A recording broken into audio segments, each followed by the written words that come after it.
اور کبھی یہ تو کہا ہی نہیں ہے کہ جب کسی بچے کی پیدائش کا وقت ہے یا کسی کے گھر میں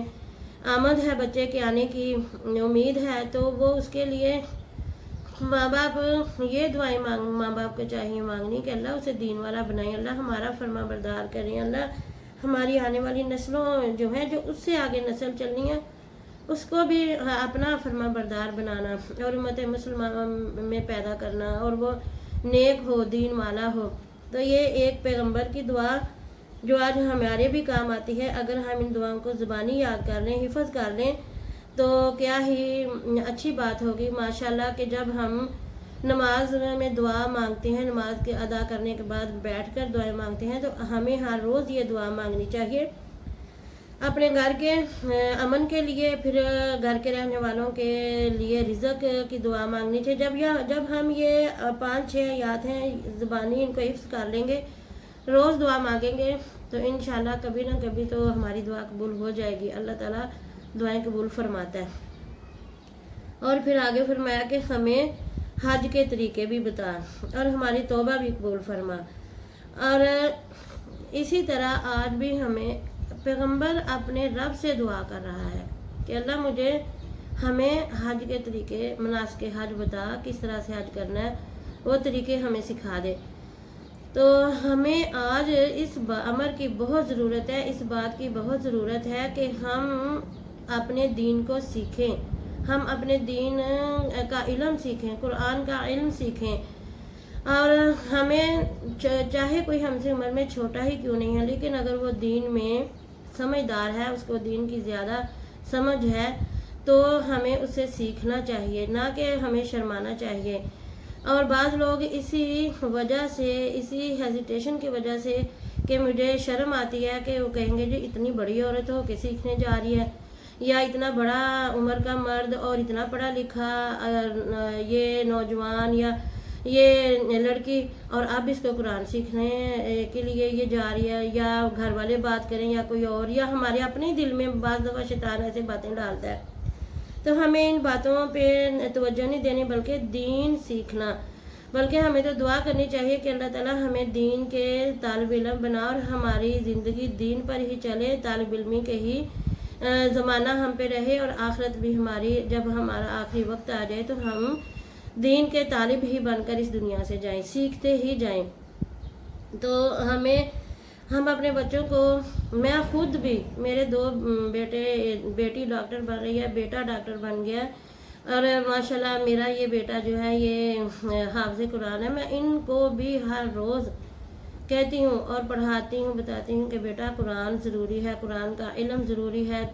تم اتنے ہائی لیول کی اس کو رٹے مار رہے ہو، یاد کر رہے ہو، تو قرآن تو نہایت آسان ہے، بہت ہی اللہ تعالیٰ نے قرآن پاک میں فرمایا کہ ہم نے تو قرآن کو آسان کر دیا، اب کوئی ہے جو اس کو سیکھے اور اس کو یاد کرے۔ تو میں اپنے بچوں پہ اتنا زور دے رہی ہوں، اسی طرح میرے پاس بچے پڑھنے آتے ہیں، بچیاں آتی ہیں پڑھنے، میں ان کو روزانہ ایک آیت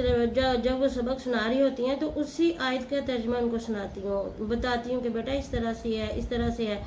تو ہمیں اپنے گھروں میں ماں ہو، باپ ہو یا بہن بھائی کوئی بھی ہو، تو اگر اسے کچھ نہ کچھ آتا ہے تو وہ گھر میں ضرور ایک محفل لگائیں، اپنے گھر میں رات کو بیٹھ کے سنائیں، دن کو اگر کٹھے نہیں بیٹھ سکتے تو کھانے کے وقت کٹھے بیٹھ جائیں تب سنا دیں، اور سنانا ضروری ہے۔ اور عمل بھی انشاءاللہ اللہ تعالیٰ ہم پہ اپنی رحمت فضل کرے تو ہم عمل کی طرف بھی آ جائیں گے۔ جو بچوں کی اگر تربیت ساتھ ساتھ چلتی رہے تو کبھی نہ کبھی انشاءاللہ ہمارے بچے جب گھر سے جاتے ہیں تو ان کے ذہن میں یہ بات آ جاتی ہے کہ میری ماں نے مجھے یہ بتایا تھا، قرآن کا تو علم یہ ہے، قرآن کی تعلیم یہ ہے، تو انشاءاللہ ہماری اولادیں جو ہیں وہ دین کی طرف رہیں گی۔ اور جن بچوں کو تربیت دی ہی نہیں جاتی، کھانے کے وقت نہیں بتایا جاتا، رات کو سوتے ہوئے نہیں کوئی بات بتائی جاتی، تو پھر ان بچوں کی تربیت کیسی ہوگی؟ یہ سب سے بڑا ذمہ جو ہے آج کی ماں کا ہے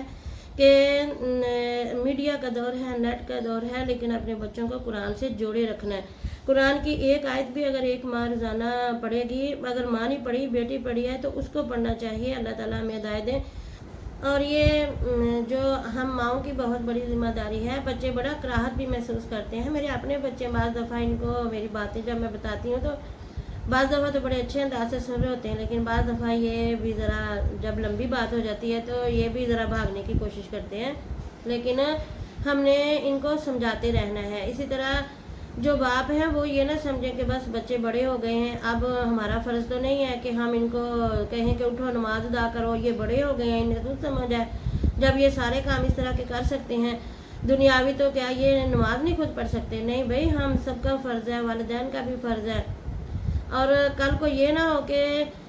ہمارے بچے قیامت والے دن ہمارا ہی سر جھنجھوڑے وہاں اللہ کے سامنے کہ پروردگار ہمارے والدین نے ہمیں اعلیٰ تعلیم تو ضرور دلائی، لیکن قرآن کا علم نہیں سکھایا، اور قرآن کو ہمیں سمجھنے کے لیے یا کسی کے پاس نہیں بھیجا، یا ہمیں خود نہیں انہوں نے سمجھایا۔ تو ہمیں باپ کو بھی چاہیے کہ بیٹا سویا ہے فجر کے وقت تو اسے ضرور آواز دے، اس کو ہلائے، اسے کہ چلو اٹھو نماز ادا کرو۔ اور بچے برا تو مانتے ہیں کہ ہمیں اٹھایا جا رہا ہے، لیکن یہ ہمارا فرض بھی ہے، پیار سے بھی کہہ سکتے ہیں کہ بیٹا اٹھ جاؤ نماز ادا کر لو، اللہ تعالیٰ کا ہم اللہ سے محبت کرنے والے ہیں یا اللہ تعالیٰ سے ڈرنے والے ہیں، تو ہم امت محمدیہ ہیں، ہمارا سب سے پہلا فرض ہے کہ فجر کے وقت اٹھ کے نماز ادا کریں۔ اور آگے حضرت ابراہیم علیہ السلام دعائیں مانگتے ہوئے پھر توبہ بھی کر رہے ہیں، کہہ رہے ہیں کہ اللہ ہماری طرف رجوع فرما لے، ہماری توبہ قبول کر لے، اور تو ہی توبہ قبول کرنے والا اور بہت مہربان ہے، رحم کرنے والا ہے۔ ربنا، اے رب ہمارے، وبعث، بھیج، فیہم، ان میں، رسولاً، ایک رسول، منہم، جو انہی میں سے ہو، یتلو، وہ پڑھے، علیہم، ان پر، آیاتی کا، تیری آیتیں، وَيُعَلِّمُهُمُ الْكِتَابَ، اور وہ سکھائے انہیں کتاب یعنی قرآن، والحکمت، اور دلائی، وَيُزَكِّهِمْ، اور انہیں پاک کرے، اِنَّكَ، بے شک، انت، تو ہی، العزیز الحکیم، غالب حکمت والا ہے۔ اب اس آیت میں حضرت ابراہیم علیہ السلام نے پیغمبر کی بھی دعا فرما دی کہ یا اللہ جو میری امت ہوگی فرما بردار لوگ ہوں گے، ان میں پھر تو ایک رسول بھیجنا، ایک پیغمبر بھیجنا جو انہی میں سے ہو، یعنی انہی کی برادری میں سے، انہی لوگوں میں سے ہو، تو پھر وہ انہیں کیا کرے کہ وہ تیری آیتیں پڑھ کے سنائے، اور پھر انہیں جو ہے انہیں کتاب کا علم دے، یعنی کہ قرآن کریم پڑھ کر انہیں سنائے اور سمجھائے، والحکمت، اور حکمت کیا ہے؟ دانائی کی باتیں، جو ہمارے نبی پاک حضرت محمد مصطفیٰ صلی اللہ علیہ وسلم کی احادیث مبارکہ ہے، سیرت پاک ہے، زندگی مبارکہ ہے، وہ ساری حکمت ہے، اچھی اور دانائی کی باتیں۔ وَيُزَكِّهِمْ، اور انہیں پاک کرے، کس طرح سے؟ کہ ان کا تزکیہ کرے، ان کے نفوس کا تزکیہ کرے، انہیں جسمانی طور پہ بھی انہیں پاکیزگی اختیار کرنے کا حکم دے، اور روحانی طور پہ بھی۔ آج کل مجھے اس بات پہ بہت دکھ ہوتا ہے کہ جب کہا جائے نا عورتوں سے بھی کہ آؤ نماز، آؤ قرآن پڑھیں، آؤ قرآن سیکھیں، چل تو ایسے ہی آ جا کے بیٹھ جا، میری بہن سن لے، اگر تجھے نہیں آتا نا تو سن ہی لے، یا بچوں کو یا بڑوں کسی کو بھی۔ تو ویسے تو ہم مسلمان ہیں، اور مسلمان ہمارے شناختی کارڈ پہ بھی مسلم لکھا ہوا ہے، اور وہاں پتہ کیا بات ہوتی ہے؟ میرے نا کپڑے صاف نہیں ہیں، میرے کپڑے صاف نہیں ہیں، میں صاف نہیں ہوں، میں پاک نہیں ہوں۔ بھائی کپڑے صاف نہیں ہیں، کیوں صاف نہیں ہیں؟ جب اتنا میک اپ کر کے، اتنا لش پش ہو کے ہم جا سکتے ہیں بازاروں میں، تو قرآن کی محفل میں نہیں آ سکتے؟ اور ہر بات پہ بہانے ہی لے کہ میرے نماز نہیں پڑھنی۔ بچے کہتے ہیں میں پاک نہیں ہوں، بھئی کیسے پاک نہیں ہو؟ مسلمان ہو، پاک ہو، کلمہ پڑھو، وضو کرو، کپڑے گندے ہو گئے، چھیٹے پڑ گئے، اتار کے بدل لو، اتنے کپڑے، سیف، الماریاں اور ہماری جو وارڈروبز ہیں فل بھری ہوئی ہیں، تو نماز کے لیے کپڑے صاف نہیں ہیں، اور قرآن کے لیے میں ابھی نہیں پڑھنا۔ جھوٹ، ہیلے، بہانے۔ اگر میری ٹانگ میں درد ہوتا ہے، میں چل نہیں سکتی اتنا زیادہ، میں اتنا گھر میں پریشان ہوتی ہوں کہ کاش میں اپنے پھر دین کی محفل میں جاؤں، لیکن اللہ تعالیٰ انشاءاللہ مجھے صحت دے گا تو میں ضرور جاؤں گی، اور میں گھر میں لگی رہتی ہوں، اور یہ باتیں جو ہے مجھے اچھی نہیں لگتی۔ بلکہ ہم مسلمان ہیں، شناختی کارڈ پہ میں مسلمان ہوں، I am Muslim, we are Muslim, اور نماز کے لیے بھئی میں پاک نہیں، میں پلید ہوں، یہ کیا ہوا ہے؟ ایسی باتیں نہیں کرنی۔ جب کوئی دین کی محفل میں بلائے تو جانا چاہیے. بچوں کو ان باتوں کا سمجھانا چاہیے کہ بچوں اگر آپ کے کپڑے خراب ہو کوئی بات نہیں، اٹھاؤ اپنے دوسرے لباس پہنو اور نماز کے لیے مسجد جاؤ اور پاک اور صاف رہو. یہ نبی پاک صلی اللہ علیہ وسلم کے لیے ہمارے حضرت ابراہیم علیہ السلام نے دعائیں مانگی کہ اللہ پاک جو پیغمبر تو بھیجے میری فرما بردار امت میں، تو وہ انہیں پھر حکمت کی تعلیم دے، انہیں قرآن کی تعلیم دے اور ان کا تزکیہ کرے. اور جسمانی طور پہ بھی تزکیہ دیکھیں نا، جیسے ہی اسلام پھیلا اور پھر نبی پاک صلی اللہ علیہ وسلم نے تبلیغ فرمائی تو وہ لوگ جو پہلے شرابی تھے وہ اتنے نیک بن گئے کہ وہ شراب کی طرف نہیں دیکھتے تھے. اور جو استغفر اللہ، جو لوگ زنا کرتے تھے نکاح کے بغیر ہی اپنی خواہشات کو پورا کرتے تھے، ان کا جسمانی تزکیہ نہ ہو گیا. شراب پینے والے شراب چھوڑ دی اور نشہ کرنے والوں نے نشہ چھوڑ دیا، اور جو اس طرح کے لوگ تھے. لیکن آج پھر ہماری امت میں یہ بیماری پھیلی ہوئی ہے کہ قرآن سے دوری، نماز سے دوری اور نشہ گلی گلی میں ہو رہا ہے. اور موڑ پہ کھڑے بچے جو ہیں وہ نشہ کر رہے ہیں. نماز کی ترغیب دی جائے تو کہتے ہیں جی ہمارے لباس پاک نہیں ہیں، ہم پاک نہیں ہیں. تو یہ چیزیں کیوں آ رہی ہیں؟ اس لیے کہ گھروں سے ہی تربیت ہوتی ہے. جب گھر میں ہی بچوں کو تربیت نہ دی جائے، نہ سمجھایا جائے، تو بچوں نے باہر بری محفلوں میں جانا ہے، بری محفلوں میں بیٹھ کے انہوں نے اپنے دین سے دور ہونا ہے. تو ہمیں ان چیزوں کو سمجھنا ہے. اور یہ جو آیت ہے، ہمارے نبی کریم صلی اللہ علیہ وسلم فرماتے کہ میں اس آیت کے مطابق اپنے باپ حضرت ابراہیم علیہ السلام کی دعا ہوں اور حضرت عیسیٰ علیہ السلام کی بشارت ہوں اور اپنی ماں کا خواب ہوں. تو آج ہماری مائیں کیا کر رہی ہیں؟ ہماری ماں کو بھی تو سوچنا چاہیے نا، ہمیں بھی خواب دیکھنے چاہیے اور کہ ہماری اولاد مستقبل میں نیک ہو، سنت پر عمل کرنے والی ہو، نماز ادا کرنے والی ہو، اللہ اور اللہ کے رسول کی فرما بردار ہو. یہ ایک ماں کا خواب ہونا چاہیے. اسی طرح ہمیں اپنے بچوں کو اس آیت کو پڑھ کر سنانا چاہیے کہ بچوں یہ ہمارے پیغمبر کی دعا ہے، تو ہمیں اس دعا کو یاد بھی رکھنا چاہیے. اسی طرح آگے فرمایا جا رہا ہے کہ انک انت العزیز الحکیم، بے شک تو ہی غالب حکمت والا ہے. پھر عاجزی، پھر انکساری، پھر اللہ سے دعا کرنے کے بعد، یہ اپنی خواہش ظاہر کرنے کے بعد پھر اللہ سے فرمایا کہ پروردگار بے شک میں دعائیں مانگ رہا ہوں لیکن تو غالب ہے، حکمت والا ہے، تو نے ہی میری دعاؤں کو قبول کرنا ہے اور جو بات تیری ہے وہی حکمت والی ہے، تو سب کچھ جانتا ہے. تو ہمیں بھی آج ان دعاؤں کی سخت ضرورت ہے، بے حد ضرورت ہے کہ ہم یہ دعائیں پڑھیں. اگر ہم قرآنی دعاؤں کو یاد کر لیں، چھوٹی چھوٹی دعاؤں کو، تو یہی دعا ہے. نماز میں ہم جب پڑھتے ہیں، مانگتے ہیں، تو بے شک ہم اپنی زبان میں دعائیں مانگتے ہیں لیکن اللہ تعالیٰ کو قرآنی دعائیں زیادہ محبوب ہیں. اگر ہم قرآن کے مطابق ان دعاؤں کو یاد کر لیں گے